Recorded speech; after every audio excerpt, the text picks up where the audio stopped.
मिथिलाञ्चलक गर्व Janaki FM 106 megahertz.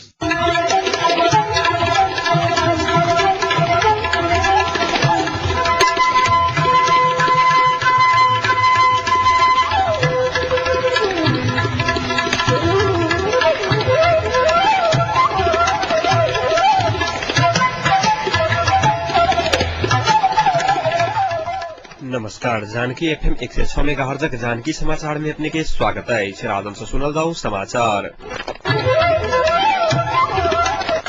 एक का मुख्य समाचार।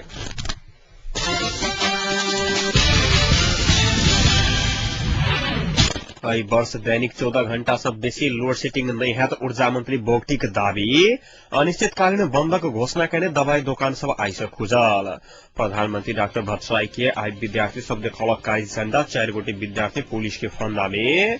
विद्युत प्राधिकरण शाखा लालबंदी 25,000 मोल बराबर के विद्युतीय सामग्री कलक बरामद। ऊर्जा मंत्री पुष्ट बहादुर बोगटी एहि वर्ष लोड सेटिंग दिन के 14 घंटा से बेसी नहीं है तो दावी करना आई राजधानी में आयोजित साक्षात्कार कार्यक्रम में ऊर्जा मंत्री बोगटी रवि मध्य मर्स्यांगी जल विद्युत आयोजना मरम्मतक लेल बंद कर गेला बादो लोड सेटिंग नहीं बढ़त जानकारी देना चाहत। हेठौड़ा अधोबी के थर्मल प्वाइंट संचालन कक 3035 मेगावाट, भैरवा आ गंडक प्रसारण लाइन में भारत 30 मेगावाट आ कुली खानी में क्षमता अनुसार चलाक मध्य मर्स्यांगी बंद भेल समय में कमी के पूरा कर तैयारी भ रहल बतौने चाहत। आगामी दिन में लोड सेटिंग दैनिक 8 घंटा से बेसी नहीं होबा देबा अपने लाइक पर वो जनौने आई है।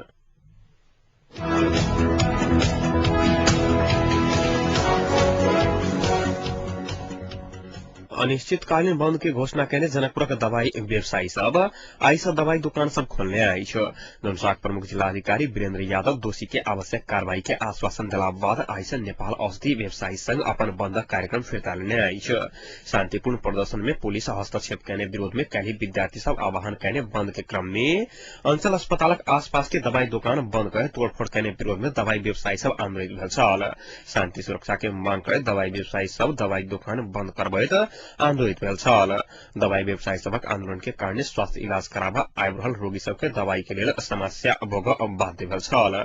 संघ 7 दिन भीतर अपन मांग पूरा नहीं भेल तो पुनः आंदोलन में जाय बाध्य है। संघक अध्यक्ष गणेश प्रसाद शाह द्वारा हस्ताक्षरित विज्ञप्ति में उल्लेख कयल गेल अछि।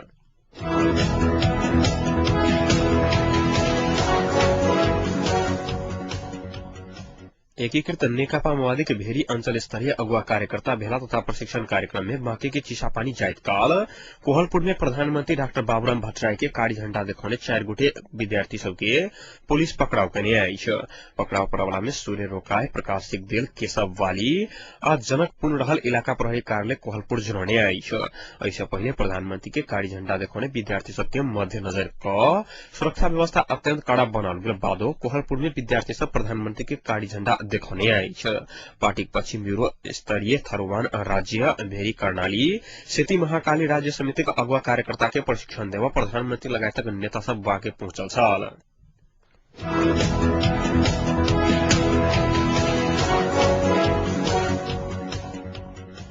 नेपाल विद्युत प्राधिकरण लालबंदी शाखा विद्युत चुहावट नियंत्रण अभियान अंतर्गत सर्लाही के जानकी नगर 200 कड़ी 25,000 मोल बराबर की विद्युतीय सामग्री बरामद करने आई है। विद्युत प्राधिकरण लालबंदी शाखा प्राविधिक मोहन श्रेष्ठ नेतृत्व में खेल टोली शिवशंकर राय के सहयोग में उक्त परिमाण के विद्युतीय सामग्री बरामद करने लालबंदी शाखा प्राविधिक मोहन श्रेष्ठ जानकारी देने साथ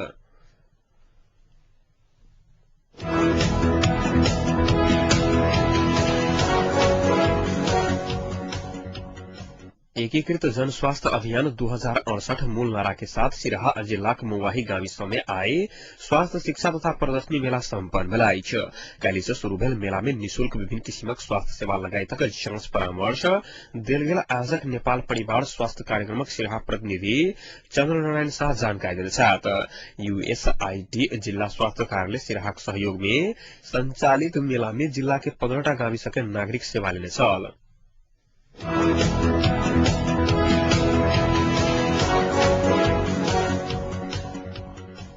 नेपाली कांग्रेस आ नेकपा एमाले राज्य पुनर्संरचनाक संबंध में बहुमत के आधार पर निर्णय कर लागल कहत वो मान्य नहीं हाथ जुनौने आई एमाले संसदीय दलक कार्यालय सिंहदरबार में आई बैसल 2 दलक बैसार राज्य पुनर्संरचना आयोग में माओवादी जबरदस्ती बल जबरदस्ती कर खोजने कहत अमान्य हाथ चेतावनी देने आई बैसारक बाद एमाले महासचिव ईश्वर पोखरेल राज्य पुनर्संरचना विषय में सहमति में अल्पमत आ बहुमत के निर्णय समाधान नहीं है बतौने छात कांग्रेस संसदीय केंद्रीय सदस्य डाक्टर रामशरण महत अपन पार्टी प्रतिनिधि अनुपस्थित रहल समय में मतदान कर निर्णय कयल गेल कहत मान्य नहीं हाथ बतौने छात।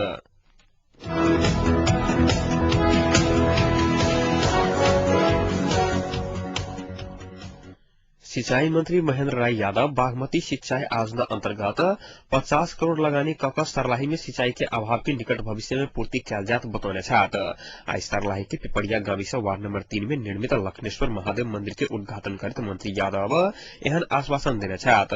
बागमती सिंचाई योजना द्वारा संचालित पाइन रसद तरफ बेसी आ सर्लाही तरफ घट कर निकासी भ रहल उल्लेख करैत वो सर्लाही में सेहो सिंचाई के पर्याप्त बनाव 50 करोड़ के योजना अपने बनाने बतौने आई एहि बीच जनसत्ता के घर जगह के कारोबार के बहता देने विरोध में विपक्षी प्रतिपक्षी कांग्रेस आ एमाले आई सेहो संसदक बैसार अवरोध करने आई विपक्षी दल सब जनसत्ता के घर जगह कारोबार के बहता देने विरोध में संसदक बैसार अवरोध करने ई 5 दे रहल आई।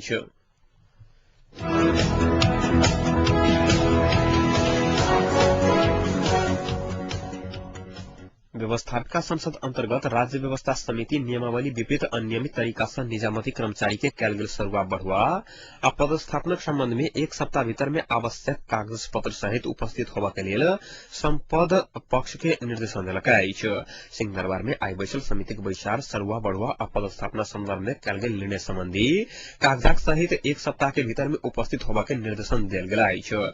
समिति ऐसो पहिने पुस 3 गते बैसल बैसार में अनियमित सरुआ बढ़ुआ के निर्णय 15 दिन के भीतर में जानकारी करवा लेल सामान्य निर्देशन देने छल मुदा निर्देशन कार्यान्वयन नहीं भेल कहत समिति आई सामान्य प्रशासन मंत्री रामकुमार यादव आ मंत्रालय सचिव के बजौने छात। बैसार में मंत्री यादव आगामी दिन में नियमावली विपरीत कर्मचारी सरुआ बढ़ुआ नहीं करके प्रतिबद्धता जनाने समिति सदस्य जगदीश्वर नरसिंह केसी जानकारी दिने छात। केसी के अनुसार बैसार में सभासद सब सरुआ बढ़ुआ संबंधी वर्तमान नियमावली में संशोधन करवा लेल आवाज उठाउने छल।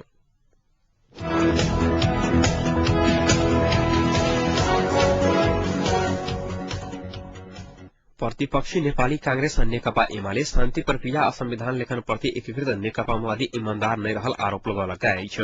माओवादी शान्ति आ संविधान लेखन में भेल पूर्व सहमति आ प्रतिबद्धता से पाछा हटल ठहर केने अछि। एमाले संसदीय दलक कार्यालय सिंहदरबार में आई बैसल 2 दलक शीर्ष नेता सबक बैसार शान्ति आ संविधान लेखन के लिए माओवादी के थप दबाव देबाक निर्णय केने अछि। तहिना सशक्त दोनक समय में जनसत्ता द्वारा कयल गेल लिखित मान्यता दैत फिरता नहीं हेबाक लेल सरकार के निर्देशन देबाक माओवादी पदाधिकारी के बैसार निर्णय प्रति आपत्ति जनाउने अछि। कांग्रेस आ एमाले माओवादी के दबाव देबाक लेल मधेश केन्द्रित आ छोट दलक नेता सब संग परामर्श करबाक निर्णय केने अछि। यद्यपि वो सब दबावक कार्यक्रम तय नहीं क सकल अछि। निर्णय कांग्रेस आ एमाले राज्य पुनर्संरचना आयोग द्वारा पेश कयल जाय वाला संघीय स्वरूप संबंधी प्रस्ताव अस्वीकार करबाक सेहो निर्णय कयल गेल अछि। वो सब आयोग बहुमतक आधार में एक पक्षीय ढंग से जातीयता आ क्षेत्रीय राज्य सिफारिश कर लागल कहत आपत्ति समेत जनाउने अछि।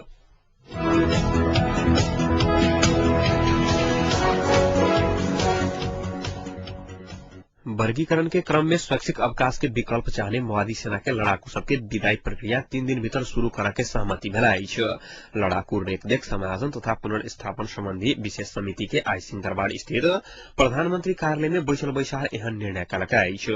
बैसार से लड़ाकू विदाई के काम 3 दिन भीतर में शुरू करे के निर्णय भेल माओवादी के तरफ से विशेष समिति सदस्य एवं अर्थ मंत्री वर्षमान पूर्ण अनंत जानकारी देने छात। उनके अनुसार विदाई के औपचारिक प्रक्रिया शुरू करवा लेल 3 दिन भीतर में विशेष समिति सचिवालय सदस्य के शिविर में पठाओल जात बताओल गेल अछि। पुन के अनुसार समायोजन के विकल्प चाहने लड़ाकू सबके सेना देवा वाला ब्रिज कोर्स के लिए आवश्यक अवधारणा तैयार करवा लेल प्रधानमंत्री तत्काल रक्षा मंत्रालय मार्फत सैनिक मुख्यालय के निर्देशन देता। बैसार में प्रतिपक्षी दल नेपाली कांग्रेस और नेकपा एमाले के सदस्य सब शांति प्रक्रिया के काम आगा बढ़ावा सरकार आनाकानी केने कहत आपत्ति जनाउने छलाह।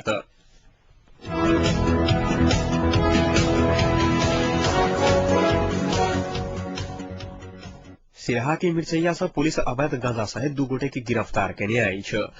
184 नंबर के ट्रैक्टर में नुकाकर राखल गेल अवस्था में गांजा गोप्य सूचना के आधार में गिरफ्तार कयल गेल अछि। पुलिस 1 क्विंटल 50 किलो लागू औसत गांजा सहित नरहा 4 निवासी ट्रैक्टर मालिक कमलदेव यादव आ ट्रैक्टर चालक संधि यादव के गिरफ्तार केने आई छ।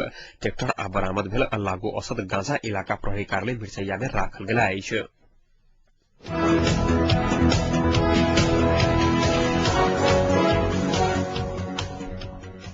शहीद सप्ताह के आई 4 दिन शहीद धर्मभक्त माथेमा प्रति श्रद्धांजलि अर्पण कयल गेल अछि। आई बेरिया माथेमा के फांसी देने काठमांडू के सिफल में शहीद सप्ताह के मूल आयोजक समारोह समिति के आयोजना में एक कार्यक्रम के आयोजन कयल गेल छल। कार्यक्रम में माथेमा के तस्वीर ऊपर मालार्पण करय के संगे श्रद्धांजलि सभा के सेहो आयोजना कयल गेल। आयोजक जनौने अछि 104 वर्ष धरि चलल जहानिया राणा शासन संबंधी विरोधी आंदोलन में सक्रिय माथेमा के अजुके दिन अर्थात 1997 साल माघ 13 गते सिफल के बकैना में गाछ में लटकाकर फांसी देल गेल छलाइक। माथेमा सहित किछु युवा सबके सहयोग में सन 1993 साल में नेपाल प्रजा परिषद नामक संगठन स्थापना करैत राणा शासन विरोधी आंदोलन में उतरल छलाइत। ऐसा आगू शहीद सप्ताह के पहल दिन शहीद सुखराज शास्त्री प्रति हुनका फांसी देल गेल स्थान काठमांडू के टेकू में श्रद्धांजलि कार्यक्रम के आयोजना कयल गेल छलाइक। सरकार प्रत्येक वर्ष माघ 10 गते से 16 गते धरि शहीद सप्ताह के रूप में मनबैत आयल अछि।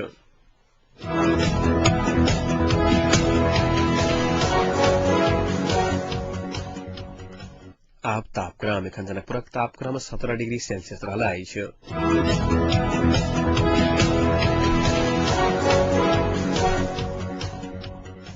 प्रमुख समाचार अंत में एक बेर फेर सँ।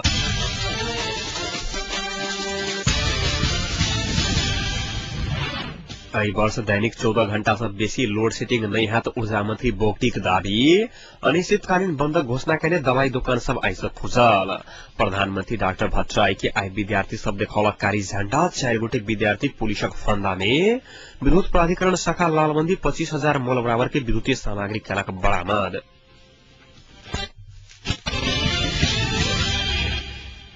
अहिक संग एखनुका जानकी समाचार एतै सम्पन्न होइत अछि। पुनः जानकी समाचारक संग उपस्थित रहबेटा करब ताधरि के सुनते रही जानकी एफएम 106 मेगाहर्ट्ज। नमस्कार।